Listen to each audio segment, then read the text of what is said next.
Good evening, ladies and gentlemen, and welcome to the ESL Arena here at EGX 2017. How are you guys doing? You good? Yes, you seem very excited. We have got a fantastic evening planned for you all right here on stage. My name is Adam Savage, and I'm the host for what is going to be the Pokken Tournament DX EGX Invitational. 4 players who are going to head-to-head right here playing the brand new Pokken Tournament DX that came out just this Friday on the Nintendo Switch. Some new characters added to the roster. It's going to be incredible, and 4 players are going to battle it out to take away these fantastic trophies that you can see center stage. Who do you think it's going to be? Let us know on social media. Let us know which characters you're most looking forward to playing with in the brand new Pokken Tournament DX. It's myself, we have casters, we have analysts, and the players. I think we get this show on the road. What do you guys think? You ready for this? Okay, fantastic. Let's meet our very first 2 players. Firstly, would you give it up? Make some noise for our first competitor. It's Angel! My man. Would you please give a huge round of applause to his competitor? It's Rubs! There he is. Gentlemen, hello. Please do shake hands. I'll let you shake hands in front of me. Good luck to you both.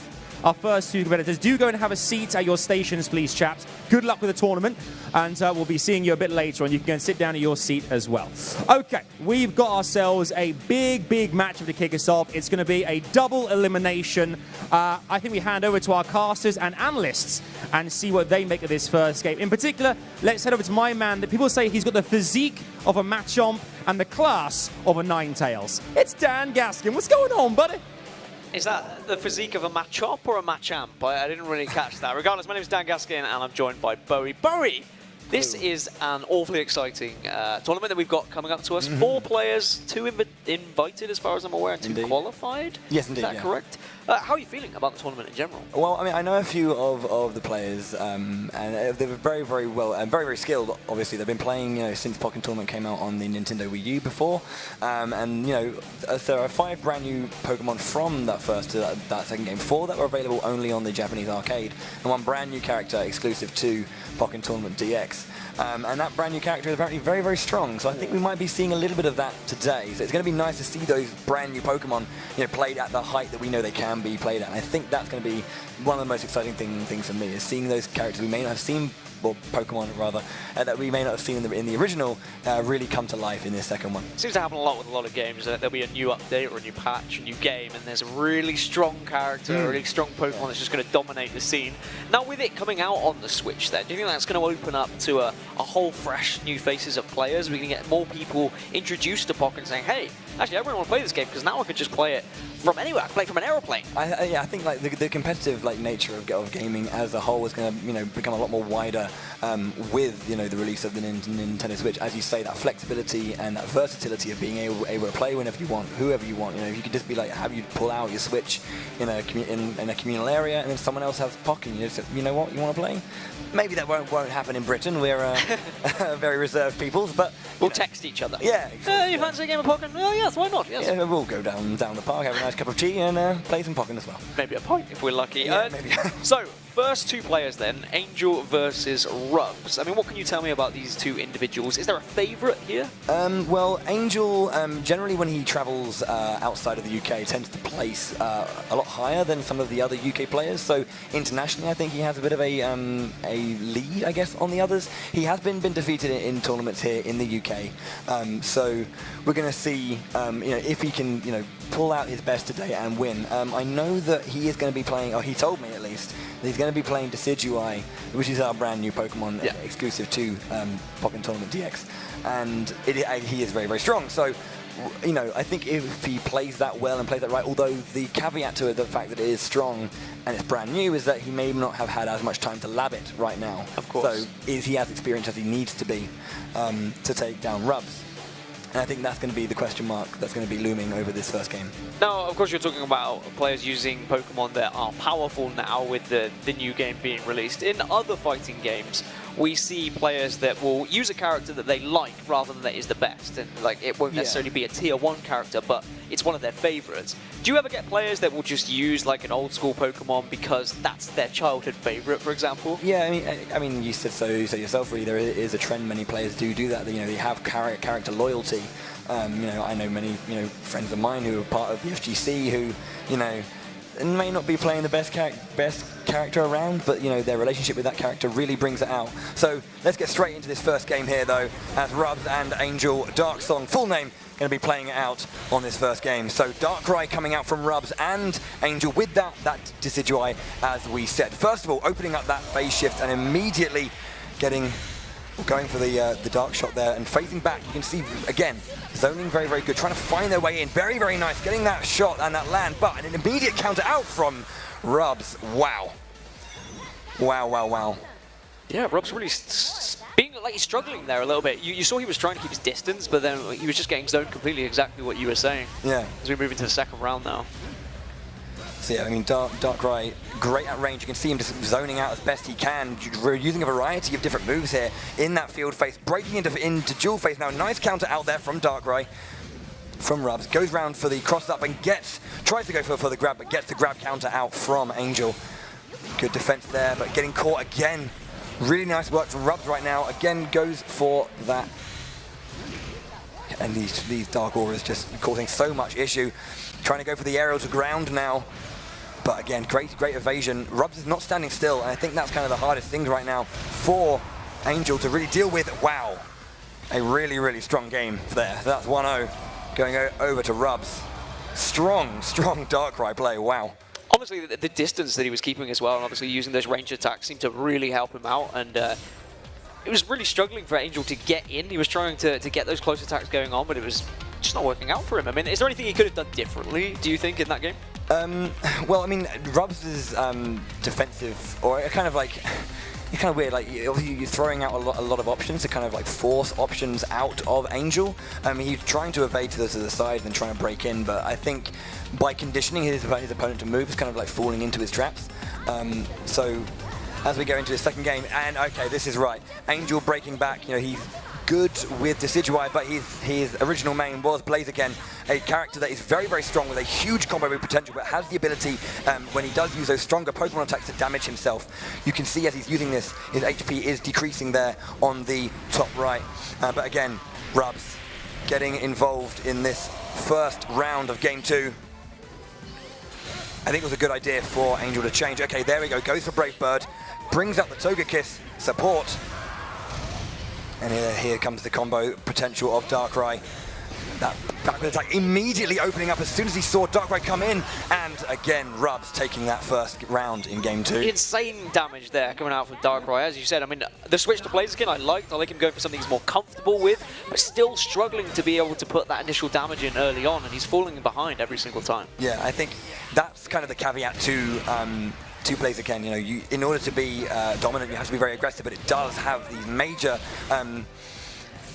implications to your own HP, so you have to be very, very careful. Again, he's doing a really good job. The pressure in the corner is amazing. Goes for the phase shift, bounces off the wall into field phase again, closing down immediately, not giving him the space he needs, but does get that grab counter out, and the combo begins, breaking into dual phase now.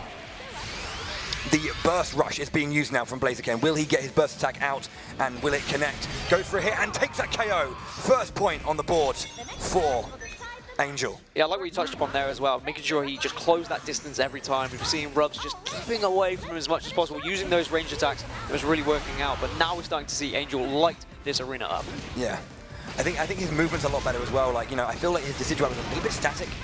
You know, just didn't feel comfortable enough. But here, great work against the edge of the stage there, trying to control the space his own way, throwing out the odd option, keeping himself moving left, right, and keeping his own control on the ground. Well, there was the phase jaws, I would call them for now. Just catching Blaziken, gets the grab, and out comes the damage as we say that. Huge damage from Darkrai. Recoverable HP reduced, now gets that. And here again comes the burst rush. Goes for the Togekiss support once again. The burst rush out from Darkrai again now. Both players on about 300, 200 HP. And obviously burst attacks are very, very dangerous. A lot of damage. There it is. He uses the burst attack. Will it land? And just getting out of that at the last minute. Really, really good there from Angel. Connects there. Does he go for the confirm from the burst attack? And he lands it. Will that be enough? That is the question. With 94 HP left. It is not enough damage to take that down. That's so close, but Darkrai just surviving there. But the control is in Angel's way. Goes for the very nice, the Umbreon support just there. Yeah, Pushback. Angel's favourite is just, he's so ahead right now, and of course this is so difficult for Rubs. He has to avoid every single attack while trying to push in as well and do damage of his own, but find some damage. Can he keep him juggling here? If he does manage to, this could be a great comeback. Still trying to get some ranged attacks on the go. We now see some blocks coming out, and just out of nowhere, Rubs does pull that one out. Darkrai doing what Darkrai does best. That was a really, really good usage of that move, just that phase back. You know, you could just see Angel was in that defensive mode. He had the shield up, he was just waiting, and as soon as Darkrai pushed back and then kind of swung forward, the shield was dropped, and then the punishment came out. And Angel is defeated 2-1 and drops down into the lower bracket, where he will be awaiting the loser of either Afro Kami or Galactosaur. Well, Rubs moves on through then.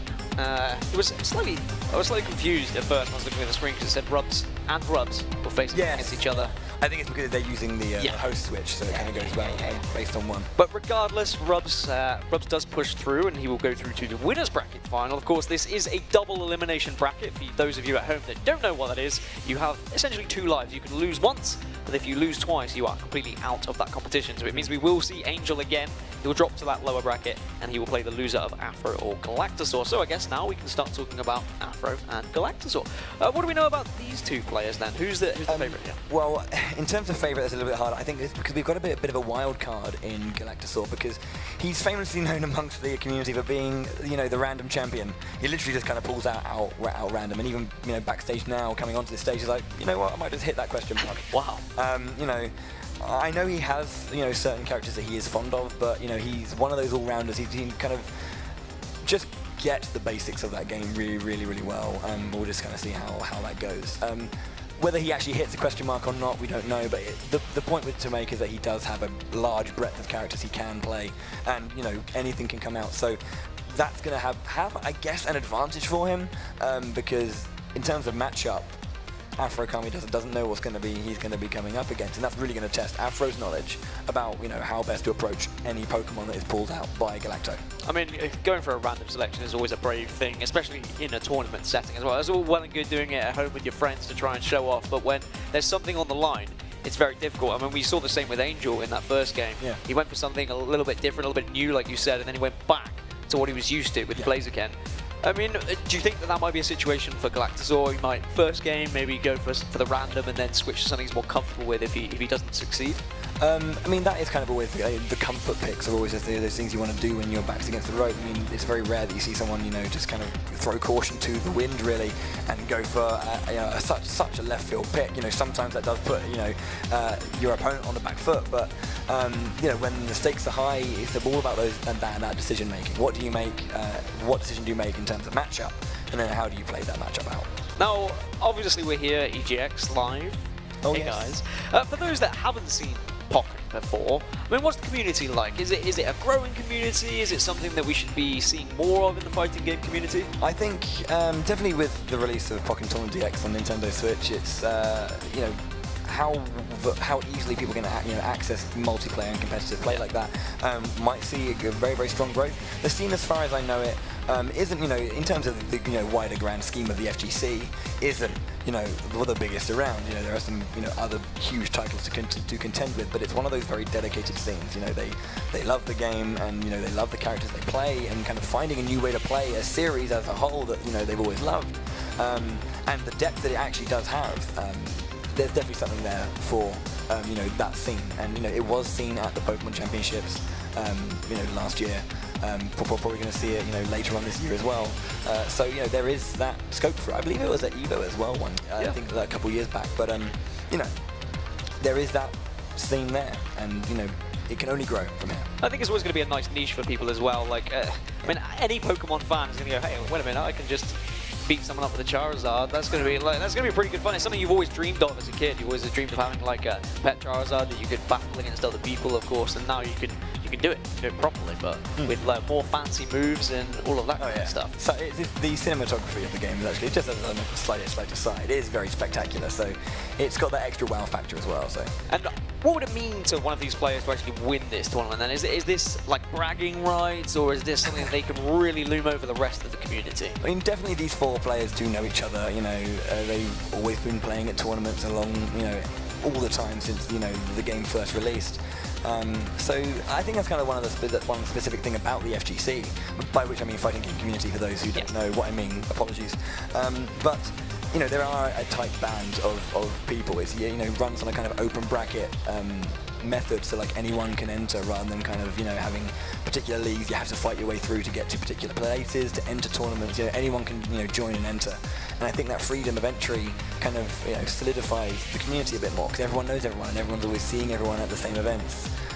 So I think it's definitely bragging rights. I think because Angel, you know, who, you know, just went down to the losers bracket now, he does normally play so well outside of England and the UK. But it's always nice, you know, oh well, he's doing great outside, you know, internationally, but you come home and you know who's boss, you know, that kind of. Yeah, different when it's on home turf, and well, maybe we'll see him come back from the lower bracket. That's the beauty of double elimination tournaments, right? Is that you have those second chances.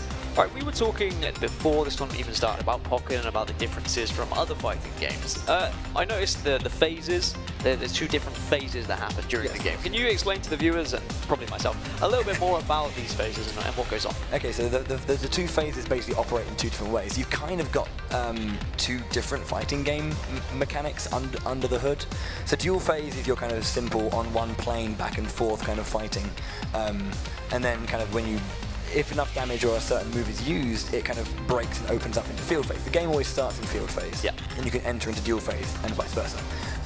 And then so field is a little bit more kind of, you know, in the round kind of 3D movements. You can move left and right, backward and forward. There's a lot more freedom there, but then the moves that you can use within those modes are a little bit different, because obviously they operate differently. So you do have to kind of like have this single plane gameplay strategy in mind, and then also have a different one when it hits the field phase as well. And do you ever see players preferring a certain phase? Like, does that happen? Because obviously both phases are necessary. I think I mean, yeah, of course. I think it depends on the kind of strategy you want to build from that. So if you look at the game before, you saw Angel playing Rubs, when Rubs was Darkrai and Angel was Decidueye. There was a lot of, the spacing was very, very good, in the zone control from Rubs. You know, he was throwing out a lot of options, a lot of kind of like long-range moves, and, you know, kind of trying to follow where he was. He was keeping his distance as best he can, tacking away, getting those hits, and you could see that he was playing a much more zone-based game in the field phase. And when he went into the dual phase, that's where he got so much more aggressive. And it's kind of, depending on how you can read your opponent, you'll kind of build a strategy based on what phase you're in at that time, and then kind of transition between the 2. You want to be kind of fluid in the way in which you can transition. So, as you know, as I mentioned, when, you know, they broke from dual phase into field and immediately gap closed, so you couldn't get that distance to do the zoning that he was doing. Yeah. That kind of thing. All right, well, it sounds like we have the next 2 players ready to be joining us on the stage. So let's toss one back on over to Mr. Adam Savage. Thank you very much, chaps. All right, so First Blood Rubs, but we've got 2 more competitors who are going to be on stage very shortly, battling it out. Should we meet the next competitors, folks? Yes? Good, everyone seems very excited. Would you please make some noise for our next one? Is Afro Kame! There he is. Welcome, Afro, welcome. And going up against Afro, would you please make some noise for Galactosaur? There he is. Welcome, chaps. Please do shake hands. And let's get it on. You ready to go into your positions, please? Your stations. Thank you, chaps. Okay, it's back over to Dan and the team to talk about this next matchup. Over to you, fellas. Thank you very much. Yeah, still here with Mr. Bowie. Yeah, still here. Yeah, unfortunately or fortunately. Oh. How would you see it? Cheers, mate. I would go for fortunately, because that is a stunning job. And I love your headband as well. Oh, thank you. Is that your thing? Yeah, it's kind of a branding thing, I guess. I like it. Yeah. from where? Well, I mean, Come on, tell us the story. We want to know. for those of you who don't know the origin of my my name, Bowie is in fact a character from a game that came out on the Sega Mega Drive years ago. Wow. Called Shining Force 2. The main character Bowie, who classed up into the class hero, had a bandana. I like it. Everyone's got to have their trademarks, and I appreciate yours. So we're into the... What? Thank you. Oh, Thank you're you. welcome. Thank you. It's okay, stop it. We're going to get closer gradually as Yeah. this test. We're eventually going to be like in the middle. So second, well, winners bracket semi-final, Afro versus Galactosaur. I've got to say, Galactosaur is one of the best names I've ever heard in my esports career, I've got to say. So you spoke before, and you spoke about how Galactosaur might just hit random here, and maybe it'll go against him, maybe it'll go for him. If he wasn't to hit random, then what is something that you know he's more familiar with playing with? Because we didn't actually specify. Well, no, I mean, it's one of those things that I haven't seen too much of him myself. That's the thing. So, more is one of those things I see the name pop up a lot when I'm kind of like looking over tournament results or kind of catching up with the community. So it's my first time actually seeing him play. So unfortunately, I don't have the knowledge to kind of say exactly who his real favourites are. Oh, I mean, of course, if someone's just hitting random every tournament, it's hard to work out who is their favourite, Of course, right? it happens sometimes. But I think, you know, I do know that obviously Afrokami, mainly a Sceptile main, but I have heard that he has that interest in playing Decidueye as well, like we saw from Angel. But I wonder if he's going to, after seeing Angel perform not so well with the Decidueye, will he go, well actually, or will he either go again for that kind of pride moment of, you know what, I can play that character better than you can, go for it and see how it works out, or will he go for his Sceptile, which is, you know, his strongest character, I guess. Would you say all four players at this tournament are kind of comfortable in this environment as well, of playing in front of a crowd, playing on a stage? Because nerves are definitely something that comes into play in all esports, to be honest, not just fighting games. Yeah. In terms of the actual stage size, I think in terms of its overall production value, this is, I would say, different from the stuff they're probably used to in terms of the general kind of like community event, you know, going to your locals, going to your weeklies, even going to your nationals may not be of this size, but I think the pressure is the same, I guess, you know, when they're kind of playing in those grand finals and vying for a particular title or vying for, you know, to be noticed or to be recognized as the player that they know they are.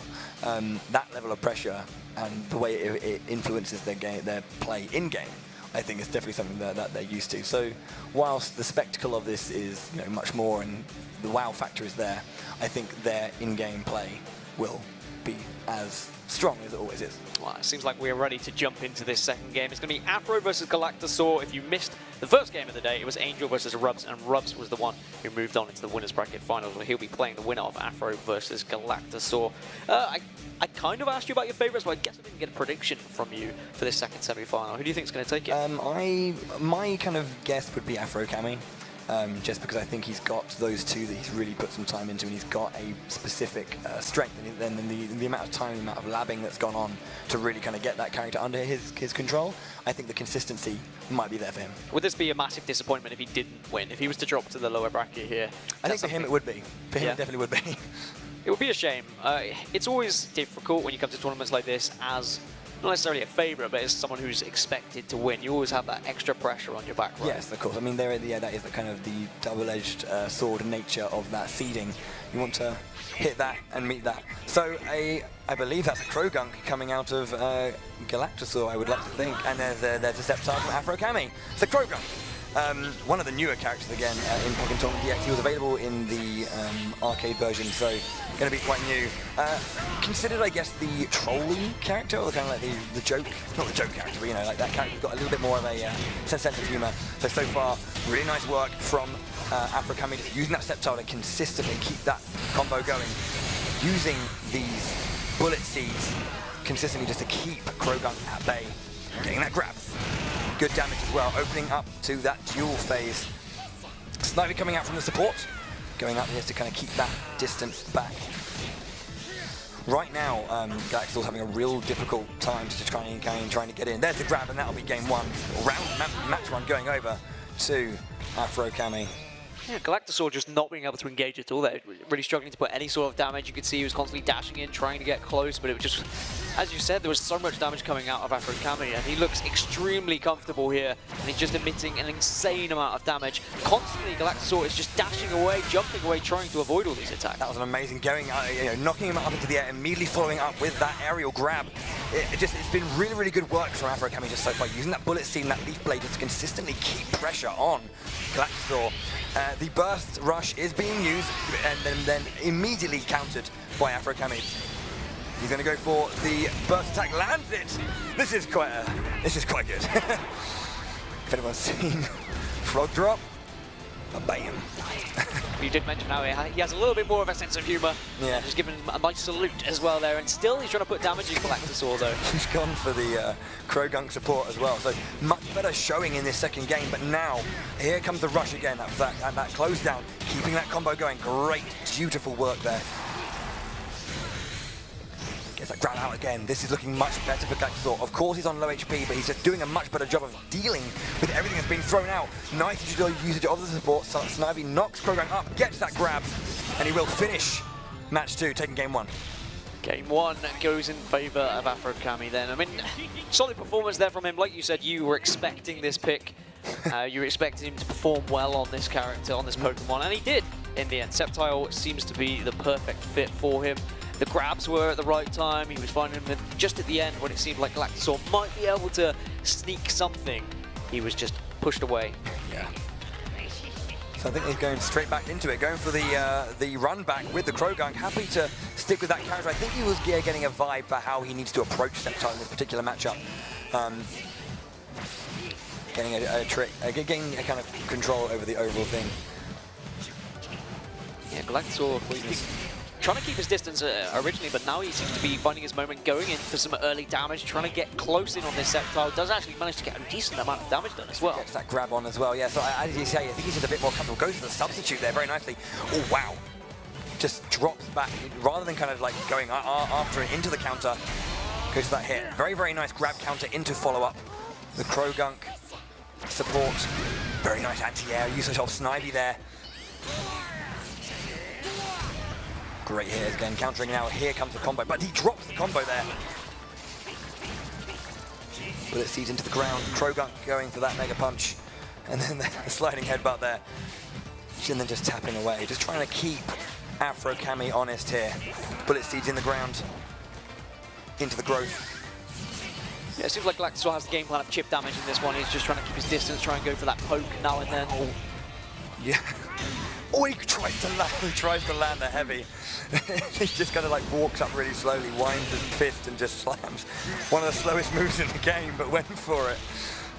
But Afrokami really struggling here. You can see he's only on 40 HP now as well. He needs to play flawlessly if he's going to win this, but actually some decent damage coming out of him. Galactosaur is going to be pushed up, but time up. And he takes it, yeah, takes that victory. I think that's what I was talking about. You could see that overall general knowledge of that game and how it plays immediately adapted to how he needs to approach this matchup with the character he's using.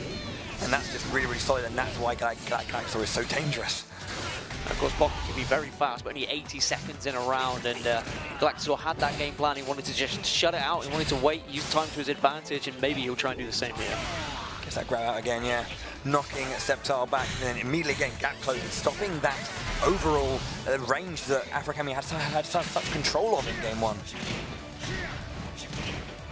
Look at that.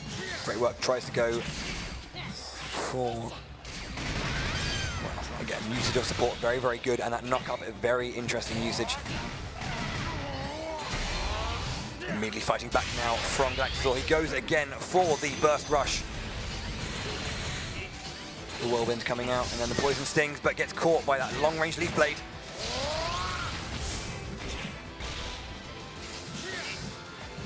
Gets that grab out again. This is looking good for him. Knocking good damage there from that grab. He's got a little bit of burst gauge left. He may try to kind of do as much as he can with it, but he goes for the catch. It's whiffed, and then a counter-attack coming out from Afrokami. Now Galactosaur is on the opposite end of the spectrum this game, only 19 seconds left, and he's the one who's behind, so he needs to be putting in a little bit of damage here, so we will see Afrokami go on the defensive ever so slightly. You can see he doesn't want to allow any damage from Galactosaur here. He knows this is easy, he just needs one more hit to be able to finish this one. Great blocks coming out from Galactosaur, but finally a chop to the face does finish him off. And we're tied 1-1 in this second game. That's all he needs, yeah. And you can see Galactor changing from the Krogan to the Espeon support. Just noticing that the Krogan support merely just seems like a distraction at this point. Jumping in, trying to go for that Mega Punch again, but doesn't get it. Again, trying to follow up that combo, but mid-drops it. Goes for the Bullet Seed, into the Bullet Seed growth. Credit to Galactosaur, his game plan seems to be changing every single time. He needs to be changing these up. He's trying not to be predictable against Afro here, but Afro seems to have been studying and he's been reading the book because perfect performance so far in this game, getting a decent amount of damage onto Galactosaur. Yeah. Just trying to feel his way in there, but Galactosaur just kind of getting caught out there after the detect hang was used. Oh, again, trying to just follow that up, but doesn't. Again, the burst rush coming out from Galactosaur with his Krogunk. Tries to land, gets a stone throw, but the Whirlwind doing less. Poison Sting coming in. He does see that. Brilliant. Afro Kami whiffed his hit, and he goes straight in for that burst attack. Burst attack doing plenty of damage. We saw it again as well. Nice little salute's going to come in, but just 24 seconds left is going to be here, Bowie, but there is only 71 health left for Afro Kami. So now he's got to get on the aggressive because he has little time to work with. So Galactosaur should be in a comfortable position to take this game too. Oh wow, he gets the grab through the sniping. Really, really nice, just completely putting down that lead with 13 seconds to go. It's not looking like it's doable, but Galactosaur with that. Sliding into the close range, taking that game 1-1 between the two. I mean, is this going to be difficult to take for Afro, the fact that he's just lost one game against Galactosaur here? Or is he just going to be like, yeah, whatever, like, I've got a read of this now, I know what your style of play is like? One of those things you definitely have to just kind of like just brush off, just brush that out of the way. You've lost the game, forget about it. Don't forget about it. Don't remain there in your head. Get out of it. Reset the mindset and just refocus. Go for that Leaf Blade, but waiting. Krogunk with the defense. Just get a catch there. The Bullet Seed into growth, trying to follow up. Very nice with that aerial Leaf Blade. Gets the ground as well. This is the dominance we saw from Afro Kami in the first game. Can he keep this momentum up and this pressure up? Again, goes for that guard, or the charge counter rather. In the first game, Afro Kami just had such control and Galactosaur was constantly on the back foot. And we're looking at a similar situation here, down to just 40 health now for Galactosaur. He has to avoid everything, play flawlessly. Are we looking at potential perfect here? We're looking at it, yeah. Espeon just goes for that defense and that HP increase. Gets the landing, he goes for the counter again. It's looking very, very close. 26 HP left, and it could be a perfect. Ooh, he lost, I think, a sliver of HP there. 10 maybe. But a KO on the side of Afro Kami. Yeah, it was a perfect, yes. 55-70.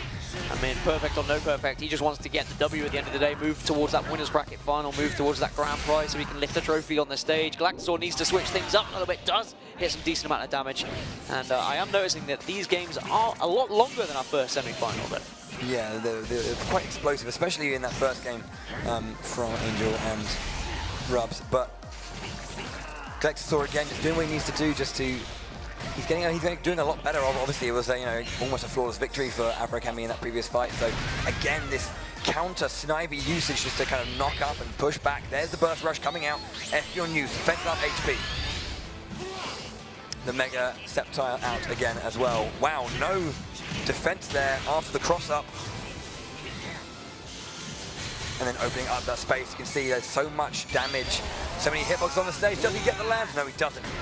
But immediately he knows that because he whiffed, there's going to be a Krogunk coming in, so he throws out another option and catches him. Yeah, great blocks from Galactosaur as well. So close, though, Galactosaur is to dropping to the loser's bracket here. Some damage coming out from Afro Kami, just 22 HP. Can he find the extra damage? He can be patient here. He's got time to work with. Finally sweeps and finishes him off. And it will be Afro Kami moving through to the winner's bracket final. Unfortunately, Galactosaur falls. And if seeing Sceptile wasn't cool enough, we got to see a Mega Sceptile in that game as well, so I'm pretty happy. The Christmas tree tail, very, very lovely there. I really, really liked what Afro Kami was doing and the way he adapted to the approach that, Galactosaur had with Krogunk. Noticing that a lot of the moves from Krogunk have a little bit of startup time and very, very punishable. He was countering using the Snivy support, in the middle of that attack. He throw out one, he just prepare the other, and then just getting pushed back. And that was good for Afro Kami. So he takes it 2-1 and goes on to that winner's finals. Let's have a look at these replays here. Yeah, is there anything you could dissect from these replays that we've got? Is there anything, were you surprised by any of the moves or the performance from either of these players? I think it was the speed of the adaptation from both players. You know, there was such dominance in game 1 from Afro Kami, like unprecedented levels of dominance. It almost looked like, you know, you would think, is it going to have a switch? But he stuck with it. And, you know, in game 2, as you can see here, this wonderful decision with that consistent rock, you know, the rock roll there, just to kind of follow up. You know, he was just reading a lot more of what Afro Kami did. He tried to shut down that zoning potential, but, you know, it was an immediate kind of change around from Afro Kami again to kind of find his way in. He was using the Snivy much more aggressively, or well, defensively, but, you know, converting it into an aggressive follow-up. And should we be giving credit to Galactasaur for making such a close game out of it, despite using maybe a Pokemon that's not top tier as such? Yeah, for sure. I mean, especially as I don't know his relevant ability with the character, but he was really, really, as I say, just the adaptation that came out of that was really, really, really solid. And the way in which he kind of just had to build around, you know, the limited knowledge he has. I'm not sure if maybe he spent, you know, 6 months labbing the arcade version. I don't know, but you know, it was just very, very good the way he kind of like built his offense from you know, realizing the way he was getting punished more than anything else in that first game, and then bringing it into, you know, that victory in game 2.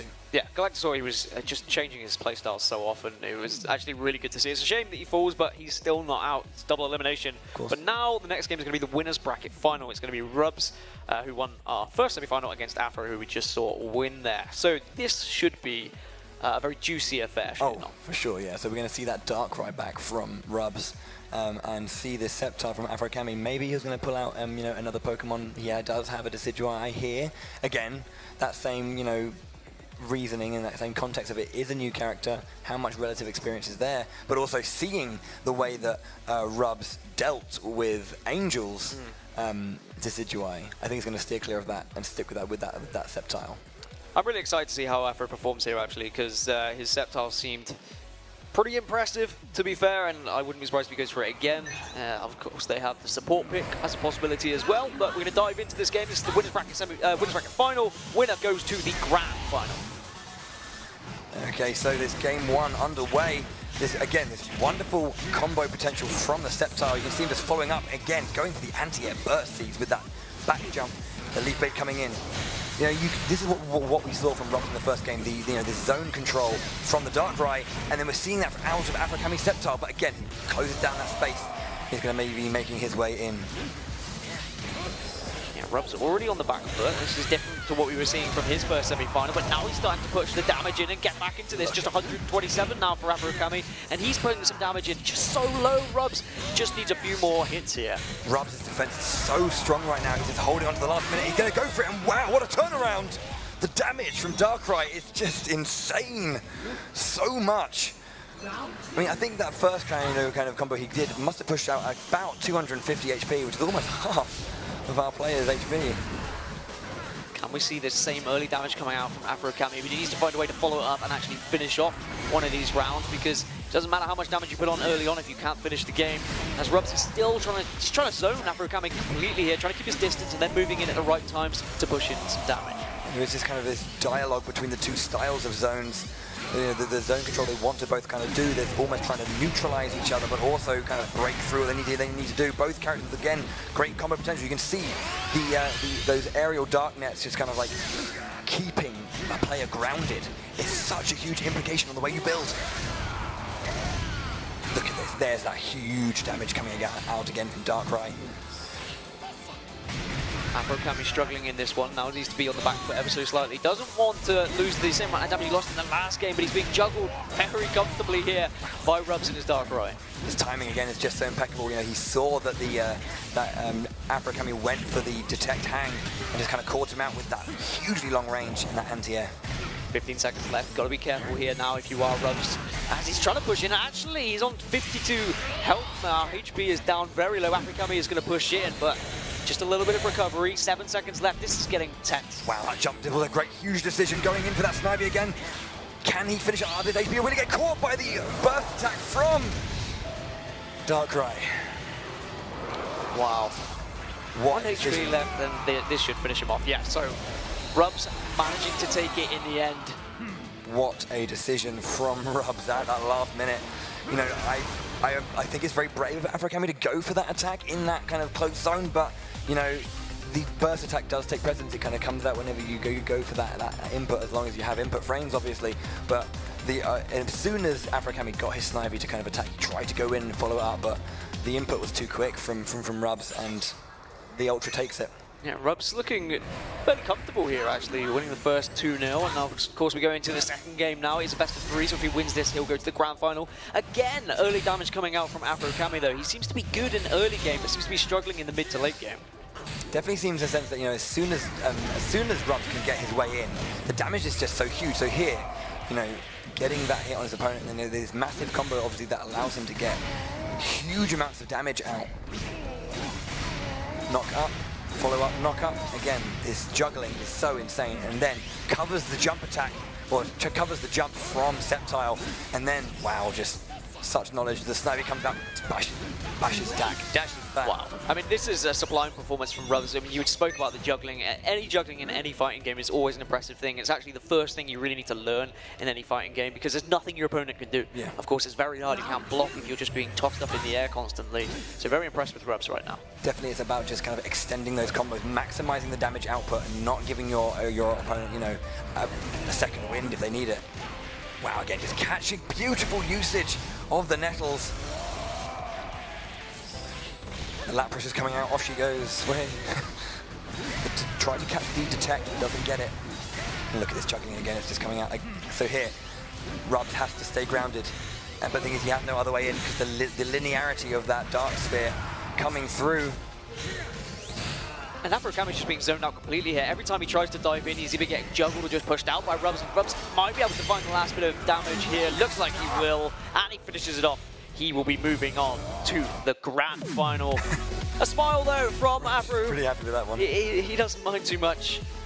And this is good stuff from Rubs. Yeah, he advances onto that grand final. We'll be seeing how it goes in the losers to see who will join him there. But that was a dominant performance, 2-0 over Afrokami. We saw Angel taking him to game 3.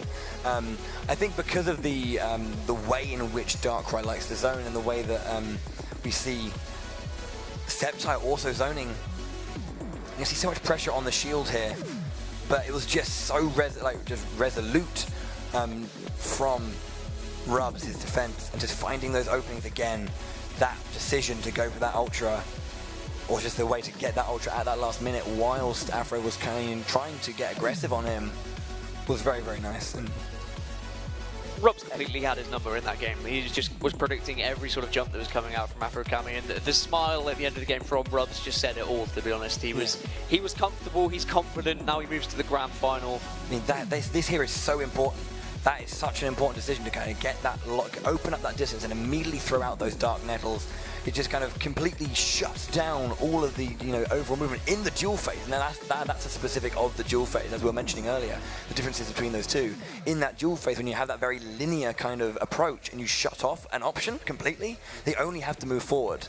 So what can you do when you're firing these Dark Spheres through the center? You can't jump. All you've got is defense. And if you try to move forward, you're going to get punished. It completely locks down all movement. Control is immediately in Rubs' hands.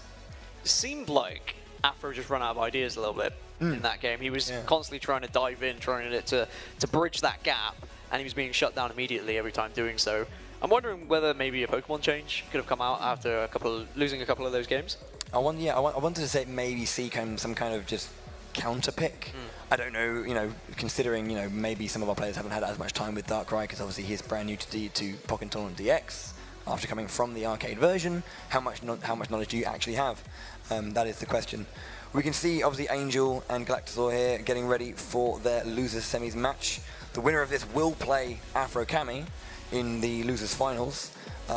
Will Galactosaur get his chance to have the run back, or will Angel play, I think, everyone in the bracket? Well, this is going to be interesting as to whether what we alluded to earlier about Galactosaur just hitting the random button, are we going to see that? Are we going to see anything different coming out of him? He's going to surprise us, put on a little bit of show match for us. But Angel is giving a nice look across. I think it's to you, actually. I think he's saying to you. Are you talking to me?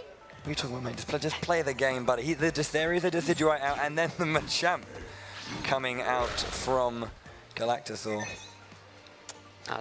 To be fair, that actually does remind me, and Machamp is one of his characters. Okay. Well, I'm happy because I'm seeing one of the Pokemon from my favorite generation. You did mention this, didn't you? Yes, you did say this before. Like, you wanted to see Machamp. Well, you know, he's the people's champ. He's your champ. He's my champ. Can he do a seismic toss? I'd be very happy if he can. Let's see if he does it. Obviously, opting for that bulk up very early just to increase that damage. Again, you can probably guess by the fact that he's got 4 arms, he's a bit of a grappler. Grabs are where he wants to kind of be.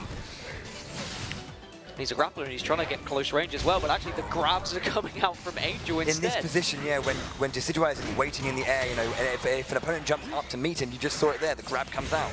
That's the strength of Decidueye, other than being an owl, which is awesome in itself. Wow, just catching up there, goes for the grab, gets a few hits, extends those combos a little bit, but doesn't get the follow-up he needs, and then Decidueye immediately countering.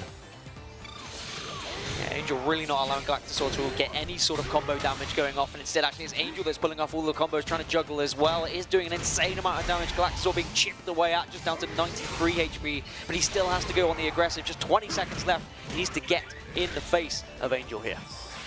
Goes to the Umbreon again just to push back that Dark Sphere or the Dark Aura. They're very, very good at just kind of pushing back any sense of aggression that was there. Goes for a Lariat counter. The Burst Rush comes out immediately now. Interesting position because the Ultra isn't really needed at the level of HP he's got. Gets, wow. Oh, he's going to run out of time as well. He was so close, just on 7 HP, and he actually got a really nice block out, and I thought there was a potential comeback. If we had seen more time, there was always a chance. Yeah, I mean, it was just unfortunate, you know, that tanking the hit into the trade grab was really big, but, you know, it kind of allowed, I mean, using the burst was a very interesting decision there from Angel. I think he just wanted to kind of have that pressure up. Goes that grab, big damage with the bulk up indeed as well. Closing down that space, pressure immediately back up. Nice counter there. And now we're finally seeing the power of Machamp as well. When he does get close, does get those grabs, he can really chip away at your HP, and Angel is struggling to get the range that he wants here. And look at that. Such a great response indeed. So much damage coming out of Machamp, which is, I mean, which is... You like that? You like that? I like that, and you'd expect that being a Pokemon fan.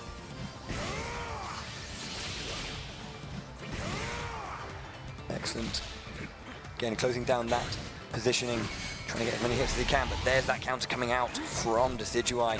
Again, that aerial dominance just kind of hovering there. You just don't know what option you can do. You can try and maybe fight against it, but here comes a massive combo coming out from Angel with that Decidueye. Breaking into dual phase now, jumping over, goes for the cross up, but waits a little bit too long so that counter Lariat can come out. Umbreon is called. Galactosaur doing a very good job of waiting to go in. Galactosaur does seem to be doing better in the dual phase, but actually he dives in and it gets countered, and now he's struggling just on 163 HP. Angel's going to be able to put a lot of damage here. Galactosaur on the back foot, trying to get in, trying to do damage of his own. But look how much damage he does when he actually connects with one of those hits, Bowie. And now we see Burst come out. Yeah, the Burst Rush is being used now. There's a good thing, one of the amazing things about Decidueye is that his hit confirm into burst attack is so quick. There's the Ultra coming out, the burst coming out, and he lands it! The Ultra from Machamp. 1,000 punches. Excellent indeed, and actually that means he takes game 1 here 2-1 over Angel Machamp, proving why he is the champ. Yeah. Didn't he used to wear a belt? Is he wearing a belt in this? Machamp. You know one of those details that you just completely immediately forget about as soon as the image turns away from them. I think he is. I think Machamp was one of my favorite characters throughout all of the Pokemon series, actually. So I'm pretty impressed. I'm going to shake Galactosaur's hand later, just for bringing him on the stage today.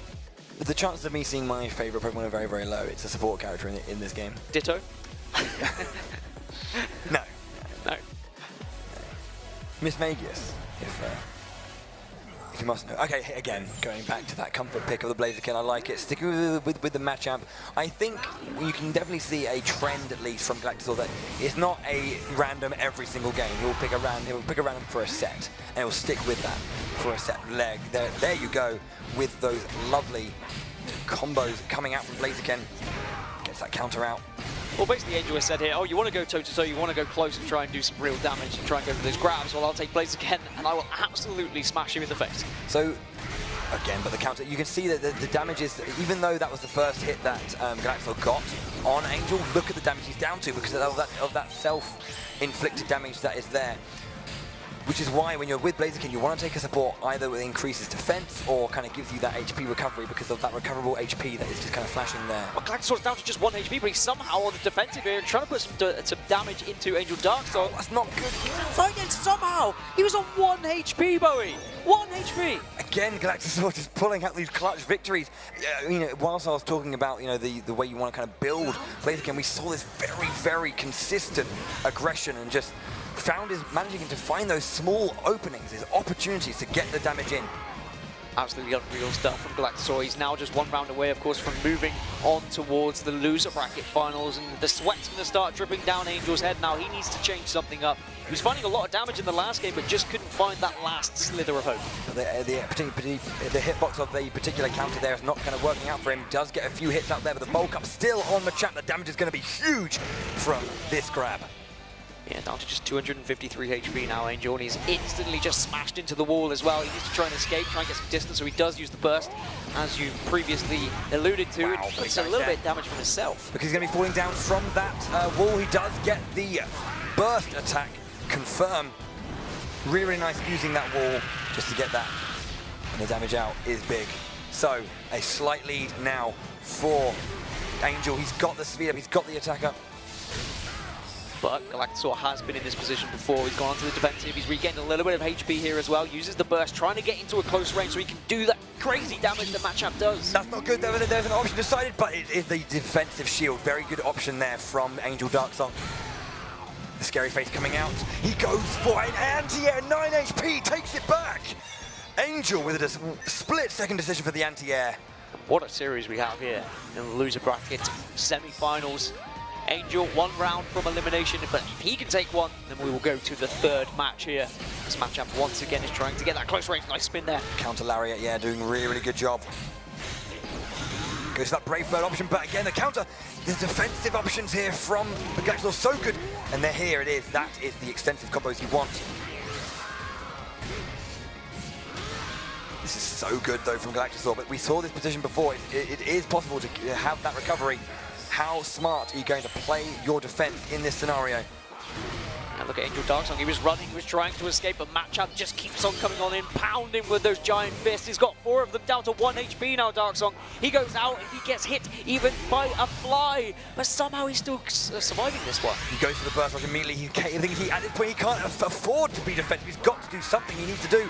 Gets that grab. HP coming down. It's in his favor. The burst coming out to counter that attack. Oh, and he goes for the rock throw. The AoE of that landing attack. This is dangerous. Positioning, he goes for the shield. Okay, he's safe now. Togekiss coming out. There it is. He goes for the movement in, but the...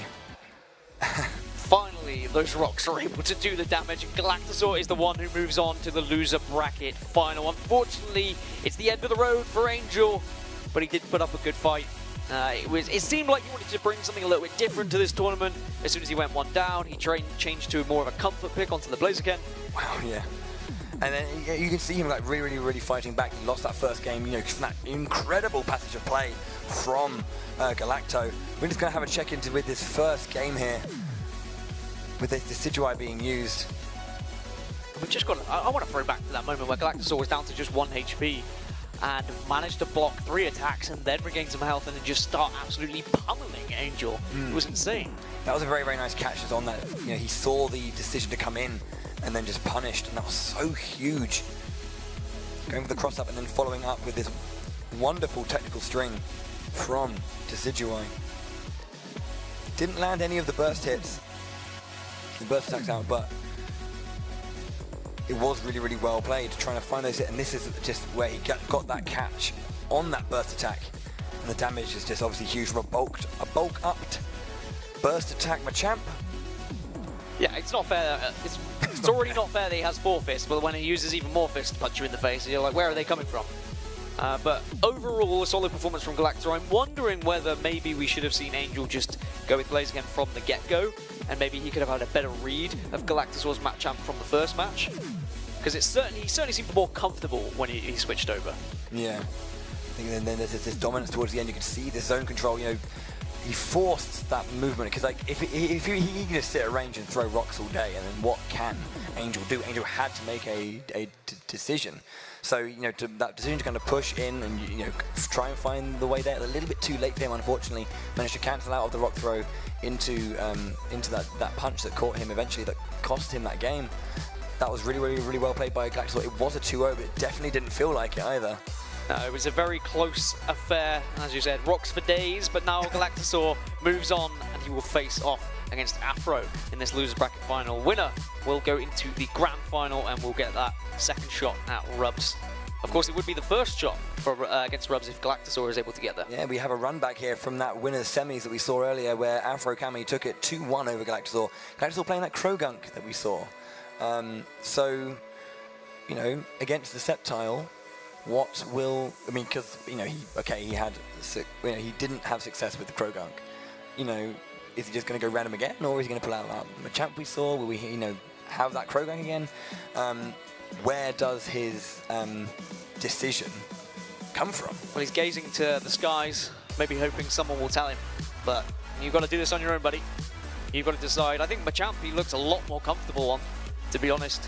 He's performing very well, but it's where the mind games come into fact. You've got an idea of what your opponent's going to play, and Galactusaur's gone for something different again. Weavile. So Weavile, very interesting Pokemon.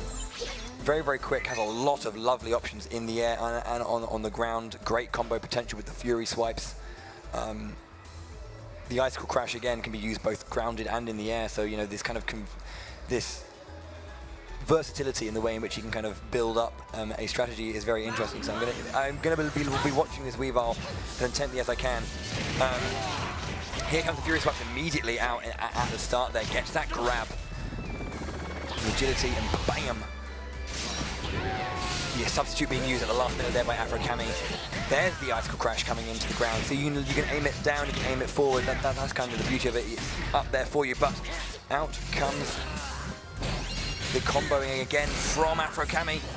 This is the thing, despite the early damage from Galactusaur, there's very little damage, and as soon as Afro Kami is able to get any sort of attacks, it's just chipping away so much of Galactusaur's life total. Yeah, that is a kind of consistent thing when it comes to fighting games, you know, that your fastest characters generally tend to be a little bit weaker at least. Goes, wow, kind of, that was just a decision made, really. He just decided he wanted to go for the burst rush attack, and it just maybe reading that Sceptile's coming in, but he didn't.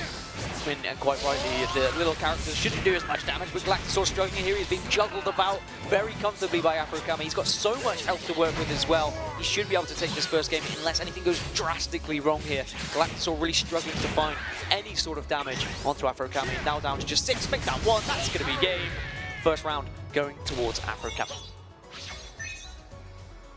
You can see, though, that there were moments from Galactusaur where he was just using the Icicle Crash just to kind of, you know, get some nice hits. Fury Swipe does not connect, and he gets punished for it with that tail swipe there. Well, very nice usage of the Detect Hang to keep himself safe from the Icicle Crash. Gets that grab again. Big damage. This is the thing, Galactusaur's just not finding any sort of damage. Even when he's getting close and he's getting those connects, it's not like he's whipping, he's just not putting any sort of damage into Afro Kami. Finally, we see something happen, but he's not getting any sort of combo potential, so the burst comes out, and now he pushes in, jumps. But great blocks from Afro Kami, he's doing really well. Yeah, really nice. He read that jump. Well, is it a read, is it a guess? I don't know, but he just managed to get the catch from that burst attack, and that's the amount of damage he's done from that. Detect used, and then he goes for the follow-up with that burst attack, but it does miss. Snivy being used gets the grab, and Snivy is dissipated. All right, finally starting to see a bit more damage come out of Galactusaur, but we know full well as soon as Afro Kami connects with any sort of combo, that could be the first map going towards Galactusaur here. Yeah, they're getting that grab there. There was a grounded option that I haven't seen yet until this point from Galactusaur, and that is using the grounded Icicle Crash, throwing out the Icicles and controlling the zone. They have like a little trap property, but look at this combo from Afro Kami, taking that first game 2-0. 1 to him now. He literally just took the words out of my mouth. That was absolutely insane. As soon as we saw Galactusaur look like he was going to be able to get back into that first match, we just saw the damage, the insane damage potential coming out of Afro. It was just unreal. He just managed to land that combo, nice juggling against the wall there as well. No escape possibility, unfortunately, for Galactusaur, and he I think he'll probably switch up, if I'm honest here. From what I've learned of Galactasaur today, I think he might switch. Yeah, I mean, it was a very, very difficult matchup there just because of the range, or at least the way in which Afro-Kami was approaching that matchup. You know, we saw moments from Galactasaur, as we said, where he managed to get the hit. Yeah, they're a very, very good shout from you there, Dan. Very nicely done. The Mewtwo comes out, and we're going to see how he can, what he can do with Mewtwo against this Sceptile. Now, my childhood would suggest Mewtwo is going to win this one comfortably, but you know, it doesn't work like that when it comes to video games. Never does. But again, you can see some massive range breaking through that shield and opening up Dual Faith immediately. Shadow Ball into the ground. Very nice usage of the substitution just to kind of get around the back, and the combos can begin from Sceptile. This is the main difference I've noticed between these two players. Afro-Kami, who is clearly maining the Sceptile, he's got those combos down to a T, whereas Galactasaur keeps switching characters about. Yes, he can find those occasional hits, but he hasn't really got those combos locked down. He was performing very well on that champ, but he's struggling again once he's with Mewtwo here. Afro's doing a very, very good job. Again, his wall pressure, so nice. Gets that grab, it'll be good damage. Will it be enough to finish it off? No, 14 HP left. The wall bounce there from the field shift. Litten is being used. Gets some damage out now. Can he find his way in? Tries to follow up, but... Okay, there we go. Nice knock up from that Shadow Punch. Burst usage to kind of push back. Uses the Ultra as well, and it's immediately kind of guarded. Find Galactasaur on 1 HP once again. Anything, even a little bit of a wind blow would knock him out, and there we have it. He jumped up, used the Shadow Ball, but just at that point we had the Detect Leaves, the Detect Growth come out on that floor and just landed into a trap. Knocked him for like a little bit of damage and allowed Afro to finish off. I was going to say even a leaf would kill him, but actually there's a lot of leaves that come out from Sceptile anyway, so it would be quite appropriate. Indeed, you are correct. A leaf would kill him. Very nice, that was the Detect use just to get that grab and that hit. Afro-Kami keeping a decent range here, actually. Surprising, because Mewtwo seems to have some decent ranged attacks, but it's fine, because Galactasaur is the one who is getting damage just pummeled into his face by Afro-Kami. Reminder that if Afro-Kami does win this one, he will be the one moving on to the grand final to have that rematch. But finally, we're seeing Galactasaur push some real combo damage in here. That was a really nice string there. Popio being used. We'll support the bubble being there. Galactasaur struggling down to 177 HP. Burst coming out now from Afro-Kami, and he is pushing in, trying to finish this one off. Down to just 69 now. Great damage. Gets the grab. So close, just 9 HP. As I said, a leaf will kill him now. Mewtwo's trying to get away. Oh, and immediately just goes to that Leech Seed, and that's enough to take it. Afro-Kami 2-0 on Galactasaur. He'll move on to the grand final here at EGX Birmingham. We've had an amazing weekend here at EGX, the ESL Arena, and I think it's quite right that we finish this off with an amazing grand final as well. Rubs versus Afro. We get the rematch from the winners bracket final.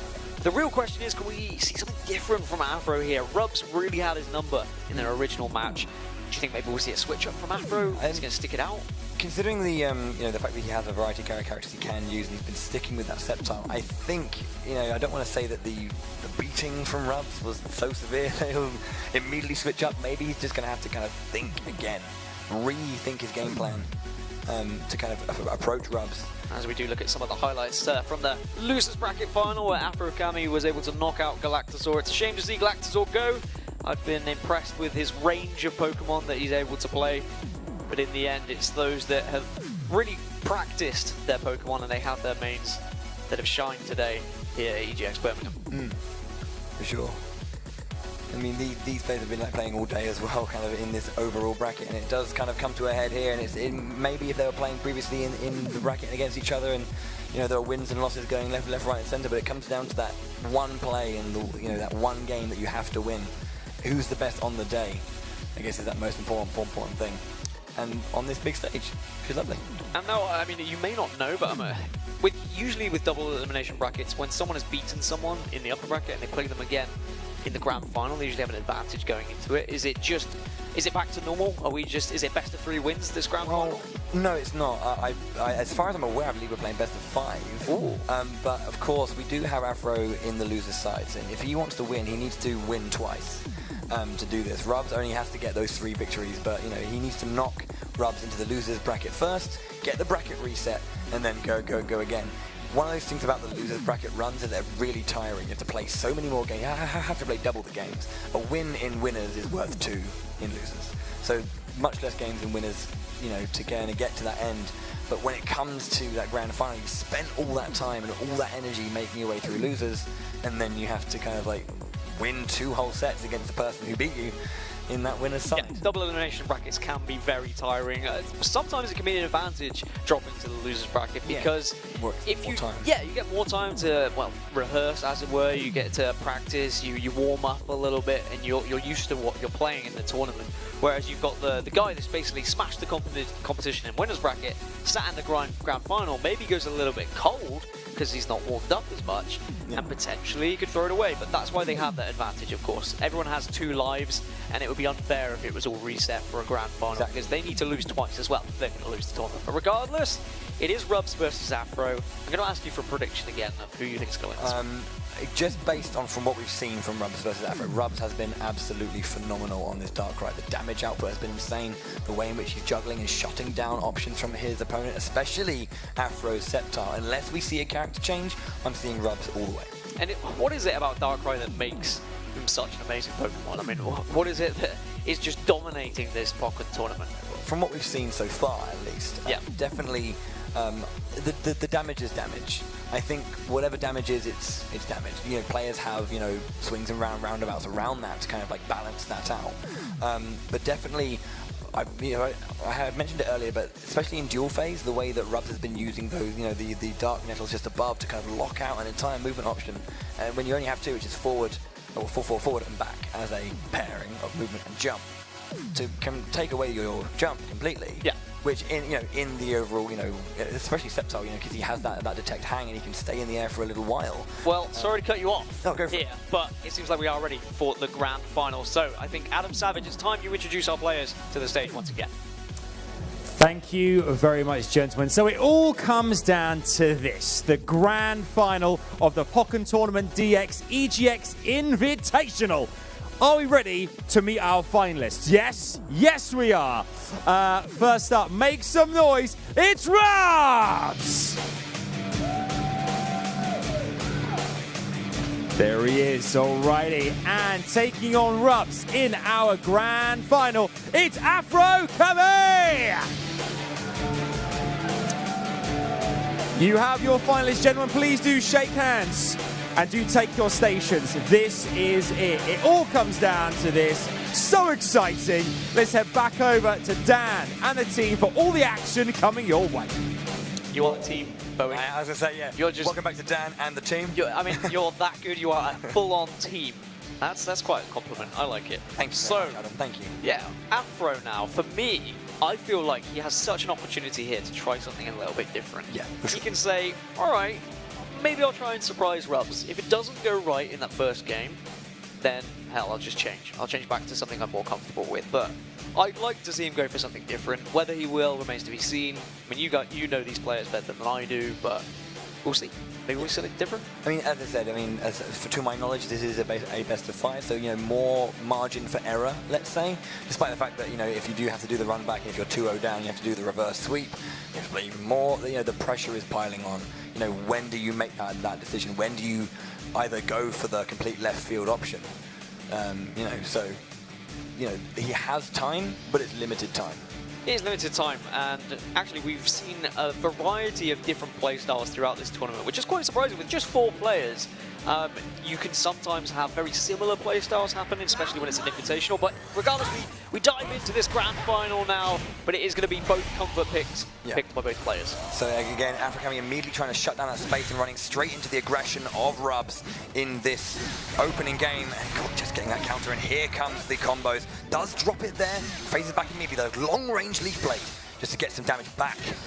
onto Rubs. Great detect usage as well, getting some nice damage here. Trying to follow up these combos, but drops it. I'm liking this from Afrokami. He notices what went wrong when he played Rubs before, when he was constantly going for those jump attacks. He was being punished by juggles. Instead, he's going for a lot lower attacks, going for ground attacks now, trying to keep distance, trying to get in on the face of Rubs and not allow those juggles to happen. Yeah. This poison, poison rain, it looks like. Okay. Pachirisu being used there.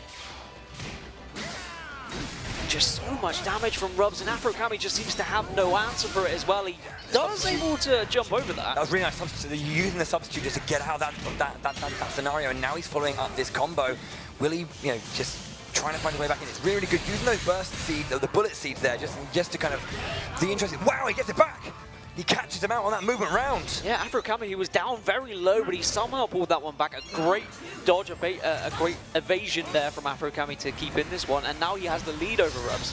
What I think is really nice about the way he kind of did this is that although, you know, when I mentioned that the bullet seed does miss that target, kind of drop the combo, they can be they're in the ground. You can grow them out and cause, you know, a follow-up. You know, the pressure is still on. They have to be in guard when they get back up, which is very, very nice. Again, the substitution for the cross-up. Then again, the combo coming out from Afrokami, looking very inspired and very confident now.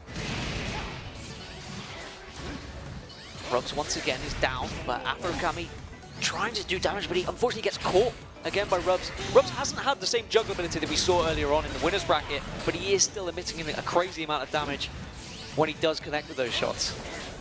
Wow, going for that, the reverse shutdown there, but again, the pressure's good, but I think Afrokami is just getting a bit more of that knowledge of the overall spacing he needs to really deal with Darkrai. Rubs is just stuck against this wall here, and damage is just coming in from Afrokami, chipping away, down to just 1 HP now. Rubs, can he avoid it? Uses burst just to get a little bit of health back here. Does throw some projectiles to try and stay alive, but 17 seconds, 15 seconds, he needs to make the move, but Afrokami is going to use a burst of his own to try and get back into this one, try and finish it off. He can't quite find that damage. Gets that grab now. This is really important because we do have that the burst attack still available for both players. There he goes, Jai. Does he get the catch on him? He goes straight underneath him.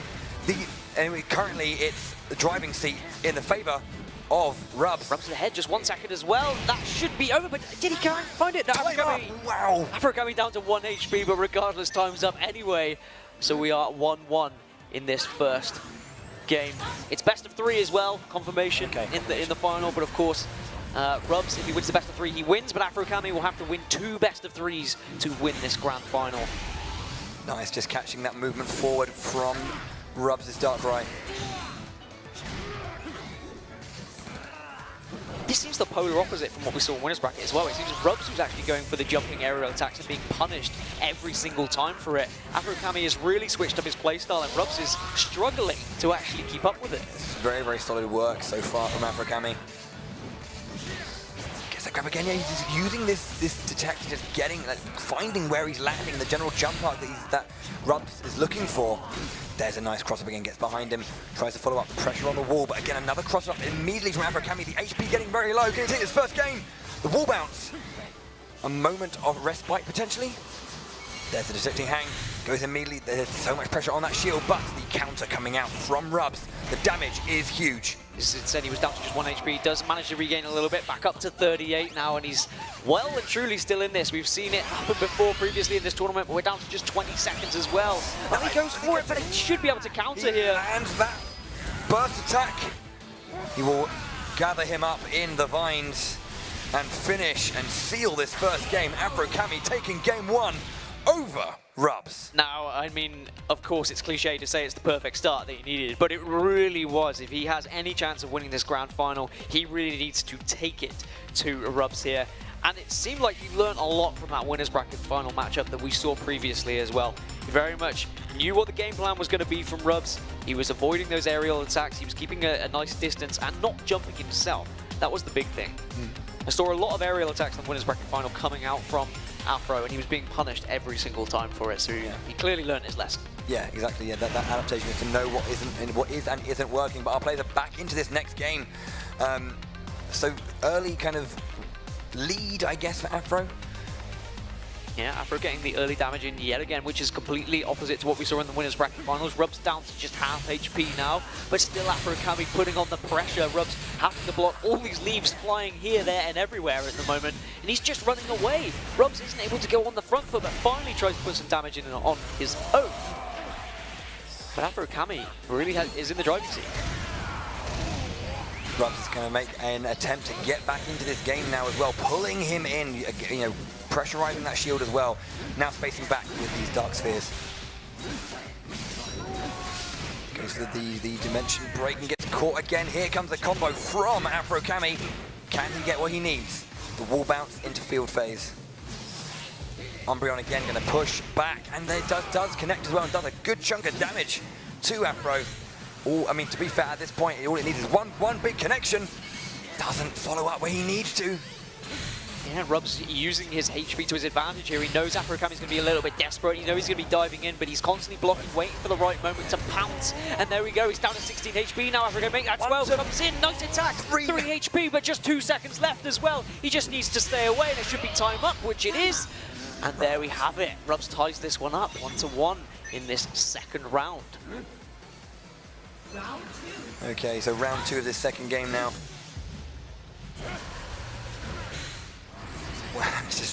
I think what we haven't seen as well, I haven't seen too many of these dark metals that we're seeing a lot of. I think it's just because of the ferocity and the speed in which Afro is deciding to move now. It's making it harder for Rub to really gain control that he needs to put those zones down. Every time Rub seems to find himself with the back to the wall, quite literally here. Afro Kami is clearly going for a game plan as he wants to just trap him and then put in the chip damage.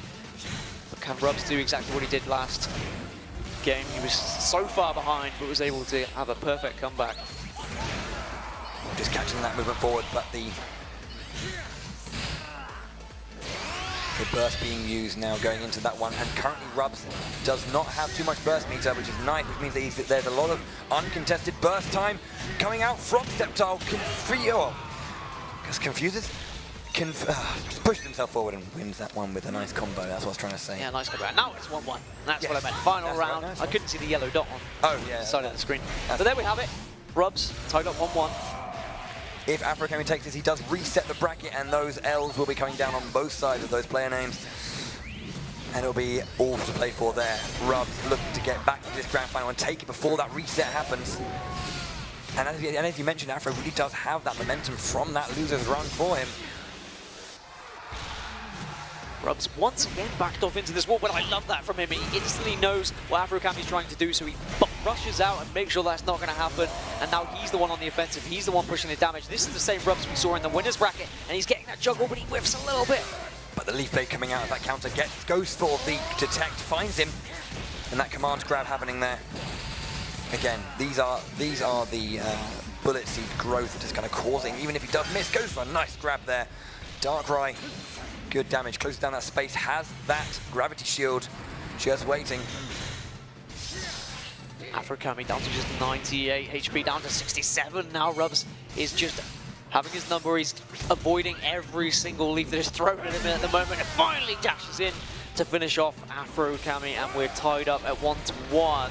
I am being told, I have confirmation, it's actually going to be a best-of-5 grand final. There will be no bracket reset regardless, so it is just a straight-out best-of-5 for this grand final. So that's what we need to see. We need to see one of the players, win 3 games, and they will move on, and they will be the champion here. One players being told there, so just having to adjust to that change in structure. Of course, live here at EGX, there is time that we have to abide by as well. Before everything closes here, the last thing we would want is players playing in front of an empty crowd. Of course, people here at EGX can come and watch as long as it's still open, of course. So best of 5, tied up 1-1. And now this is where it comes down to. Who can deal with the pressure better? Is it going to be Rubs or is it going to be Afro Kami? See how it goes. That is going to be a bit of a change to their mindset, of course. You know, that the conventional things that they're used to in their tournament have been changed. So how does that affect the gameplay? They do get that best of 5, however, which does allow them to kind of play know that this game isn't the be-all and end-all. There is still that second lifeline just in case. But Afro-Cami, after taking that first game, a much better bring back from Rub.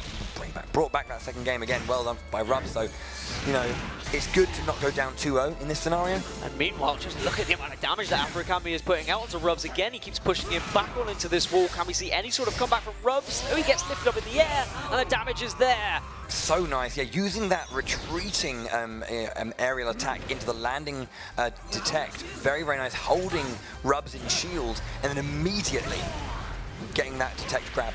Yeah, we need to see something different from Rubs here, because Afro-Cami really knows the game plan that he's going for. And we know that Rubs is capable of a lot with this Darkrai. Detect is really working nicely for Afro-Cami here. Again, he's just being pushed back into this wall, and attack after attack. The chip damage seems too much for Rubs, and the blocks aren't going in as well as he thought it would. That was a little bit hasty. The shield was already there. He goes for that aerial grab, though, so huge damage from him. This is, again, looking fantastic for Afro-Cami. If he takes this, he will be in pole position. He does, 2-0. He takes a 2-1 over Rubs now. And now, what a dramatic turn of events this is. Afro-Cami suddenly becomes the favorite for this grand final. 2-1 up, he just needs one more match win to take this whole tournament. But on the side of Rubs, we know he's capable of a lot. We saw how he performed in the winner's bracket. Can he do the same to come back from behind here? A position that, granted, he wouldn't have expected to be in. And I do sympathize that the players have had to change ever so slightly. But sometimes compromises do need to be made, and you need to adapt to situations. There is those Nettles kind of catching Sceptile on the way down, allowing him to extend a little bit more. Grab comes out from Afro-Cami to get some nice damage in, takes the HP lead in this early part of the game. Gets another grab out, that pressure again on the wall, really important. Shifting phase to dual phase, immediate detecting that push forward from Rubs. Very, very nice from Afro-Cami, the bullet seed, the growth, the pressure on the shield. He jumps out and he gets that grab immediately, anti-air that grab.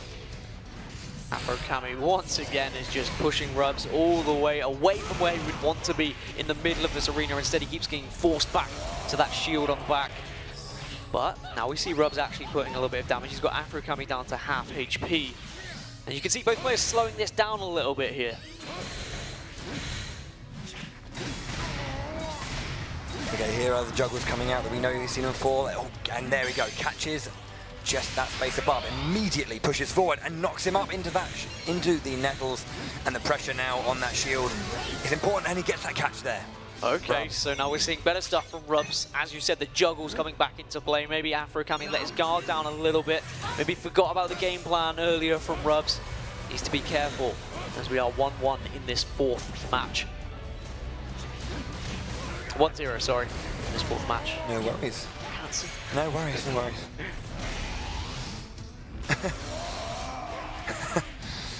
Okay. Again, Rubs, again, it's back and forth. These consistent, minute adaptations from both players, different approaches that are just causing, this is kind of what it looks like. You have these minute changes that make big differences, and both players having to kind of respond to those changes as quickly as they can. Speaking of responses, look at this from Rubs. He's got the juggles once again. Afro-Cami down to just 65. Okay, he's back up to 100 now. He's getting a little bit of HP restored. He's instantly on the back foot. Coming from that burst, he just has that HP restore, yeah. Gets caught by the Umbreon again. The detect comes out. The damage is going to start coming in. He's got a little bit of time left on this burst. Does he get the Ultra out? He does not, I think. There it is. Caught, catch, dip, dodged, dived. We're seeing everything from Rubs in the moment. Dodge, duck, dip, dive, and dodge. Yeah, and he's trying to survive here as Afro-Cami's down to just 20 HP. This is completely different from Rubs now. It seems like he's... This is doable now. Look at that huge hit. 35, 36, 40 HP. It has the HP lead now. Very doable for Afro-Cami. He gets it with 1 HP remaining.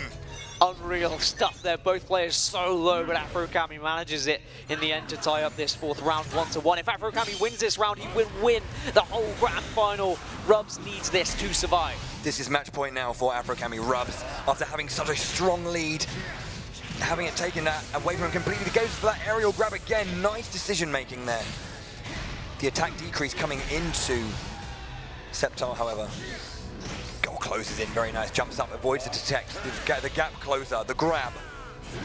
Afro-Kami has the early lead once again. Goes to the burst. Is he going to push him? We see a counter burst from Rubs now, so both of them looking for a little bit of extra damage. They're both being a little bit hesitant here. They don't want to dive in. They don't want to give anything easy away. Of course, Rubs is going to be the one more hesitant. He's got more to lose in this situation. That was really, really nice coming out of Afro-Kami. Will that be enough, though? That is the question. The burst attack is out. The vines, they grow, they encapsulate, and they finish it. Afro-Kami! Enough damage, taking the grand final set 3-1 over Rubs. A huge turnaround from that winners finals where Rubs put Afro-Kami in the bin, in the losers bracket, and Afro brings it all the way back with an incredible burst attack there. Yeah, what a story that is for Afro. Coming back from the losers bracket, but then still winning in the grand final. Wow, unfortunate for Rubs. Of course, we had a last-minute change as well in the situation. I think both players are friendly enough.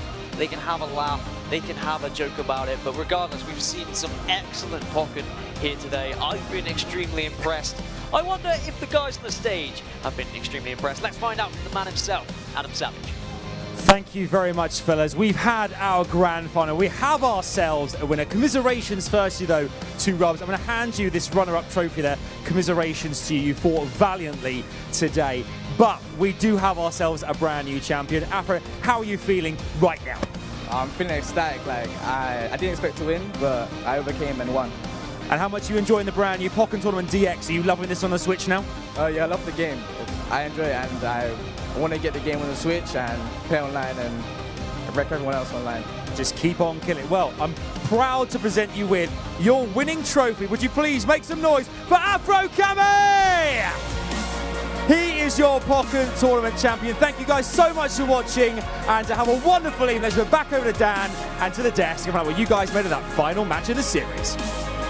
Thank you very much, Adam. Yeah, I mean, what did you make of that final series then? A great performance from Afro. Yeah, we saw, I mean, these consistent back and forth adaptations, and I just think it was those minor ones that Afro made in each game to kind of keep taking, the rounds that he needed.